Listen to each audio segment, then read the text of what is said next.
미국의 실리콘밸리 은행부터 시작을 해서 시그너처 은행까지 또 실버게이트라는 은행 계속해서 파산하고 있죠.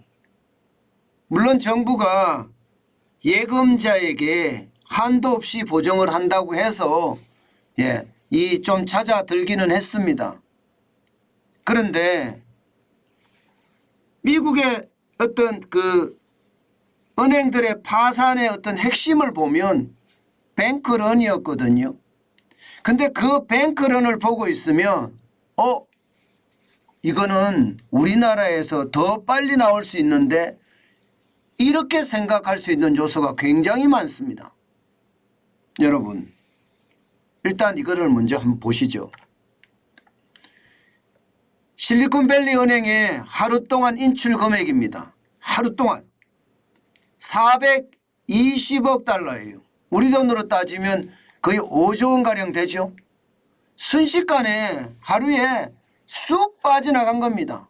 굉장히 빠른 속도로 말입니다. 실제로 조금씩 빠져나가기는 했어요. 2022년부터 경기 침체가 됐으니까 아무래도 기업 입장에서는요 대출을 받아서 혹은 투자 받아서 은행에다가 예금을 해뒀는데 경기가 나쁘니까 계속 뺐었단 말입니다. 그런데 더 나쁘다는 이야기가 들리고 은행이 위험하다는 이야기까지 들리니까 뱅크런이 일어났던 겁니다. 그리고 지난 3월 9일 하루 동안에만 420억 달러가 인출이 됐습니다. 왜 이렇게 순식간에 엄청나게 인출이 되는 걸까요? 이것은 여러분 쉽게 말하면 그냥 폰뱅크가 다 된다는 그런 상황이기 때문입니다. 이 휴대폰 하나 가지고 말입니다. 은행 일을 다 볼 수 있다는 거예요. 은행 일을. 지금까지 어떤 뱅크런과는 확연하게 개념이 다른 뱅크런이 온 거예요. 실리콘밸리 은행 같은 경우는 아무래도 스타트업이나 벤처들이 많이 이용하니까 이들은 IT 기기에 익숙한 친구들이잖아요. 그러니까 순식간에 돈을 뺀 겁니다. 순식간에. 은행에 줄 서서 돈을 빼려고 하면 이렇게 뱅크런이 일어나지 않을 수도 있습니다. 줄이 수십 미터 서 있다고 하더라도요. 찾는데 시간이 걸리잖아요. 그런데 지금은 완전히 다른 어떤 모양새의 뱅크런이 일어난 겁니다. 그래서 시장은 어마어마하게 걱정합니다. 야, 이거 괜찮을까? 우리 은행들은 더 심각하게 돼버렸습니다. 여러분도 알다시피 대한민국은 IT 강국이라고 이야기하잖아요. 그러다 보니까 모든 업무를 휴대폰 내지는 컴퓨터로 보고 있습니다. 이 말은 대부분 비대면 상황이 연출된다는 이야기거든요. 이렇게 됐을 때 여러분 괜찮을까요? 우리 은행들 말입니다. 실제 지표도 보면 말입니다. 이 실리콘밸리 파이낸셜 은행의 돈 자체가 이 44시간인가요? 이 사이에 150억 달러가 쑥 빠져나갔어요. 진짜 순식간에 돈이 빠져나가는 그런 사태를 맞았단 말입니다. 지금까지도 계속 빠져나가고 있었는데 뱅크런, 폰뱅크런이 일어나면서 금액 자체가 어마어마한 420억 달러가 쑥 빠져나갔잖아요.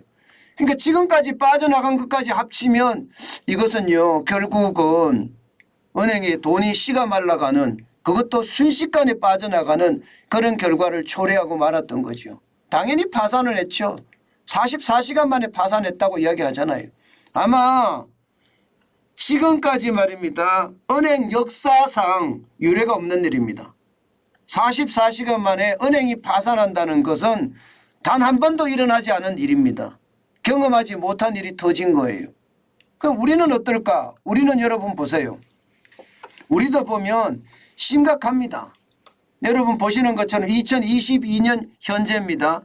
국내 은행의 거래 방식별 비율을 보면 지금 비대면 거래, 인터넷이나 모바일이나 전화로 뱅킹하는 게 51.2%입니다. 51.1%.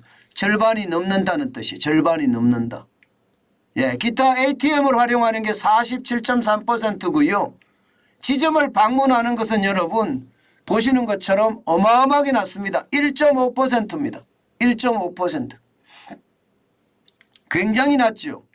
2015년만 하더라도요. 인터넷 뱅킹 내지는 폰 뱅킹 비대면 거래는 28.8%밖에 되지 않았습니다. ATM을 이용하는 게 65.8%로 ATM 이용하는 사람들이 가장 많았고요. 지점 방문은 5.4%, 그때도 낮았거든요. 그런데 지금은 완전히 역전된 모양새죠. 역전된 모양새. 인터넷으로 비대면 거래를 하는 게 51.2%까지 늘어났으니까 이것은 어쩌면 말입니다.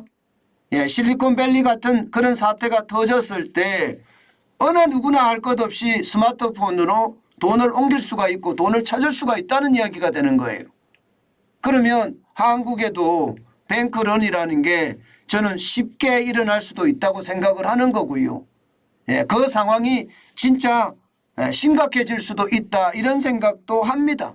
이 지표를 한번 보세요. 이 지표를 보면 야 진짜 뱅크런이 일어나면 인정사정 없겠구나 그런 생각을 하시게 될 겁니다. 이 회색은 2004년부터 2008년까지의 어떤 지표고요.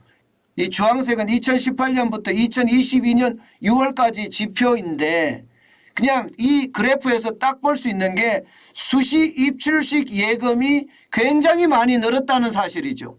과거에는 14조 3천억 원밖에 되지 않던 것이 303조까지 늘어났다는 거. 진짜 엄청나죠. 여기다가 기업 자유예금도 보세요. 132조입니다. 과거에는 40조 4천억 원이었는데 정기 예적금도 뭐 202조, 은행채도 41조, 은행채가 과거에는 110조 5천억까지 훨씬 많았거든요. 그런데 여기서 우리가 주목해야 될 것은요. 입출식 예금입니다. 입출식 예금이 303조가 된다는 사실은요. 언제든지 뺄 수 있는 돈이 303조라는 뜻이거든요.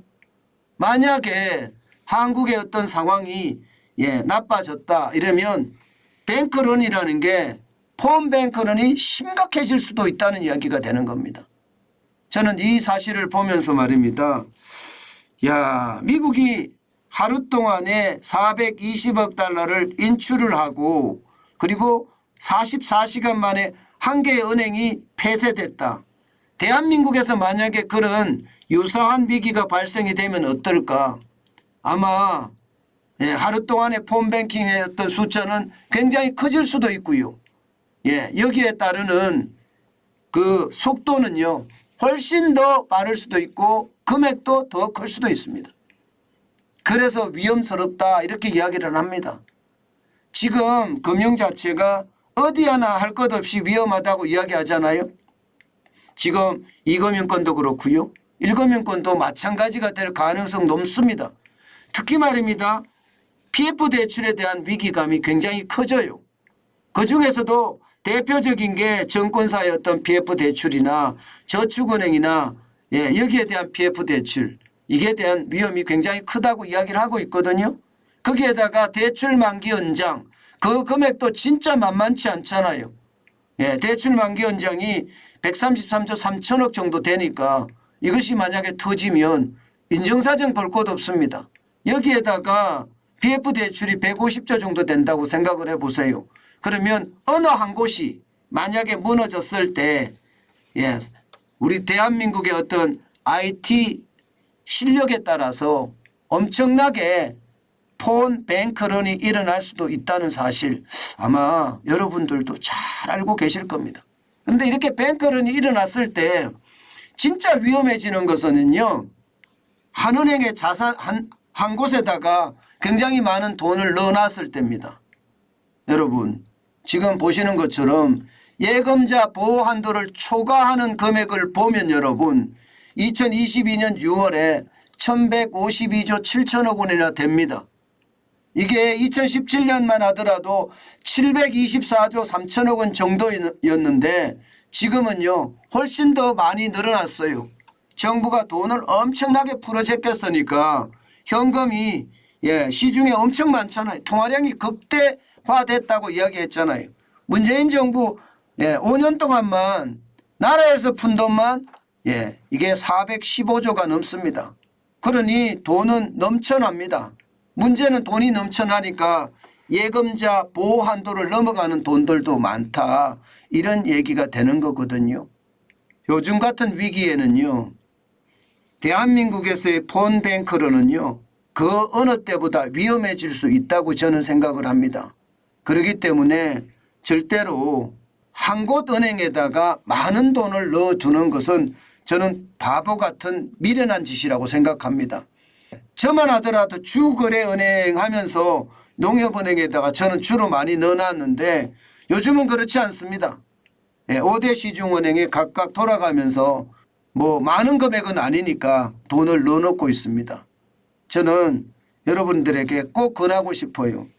한국에도 폰뱅크런이 터질 수 있다. 이것은요. 지금까지 말입니다. 많은 사람들이 그렇게 이야기하고 있고요.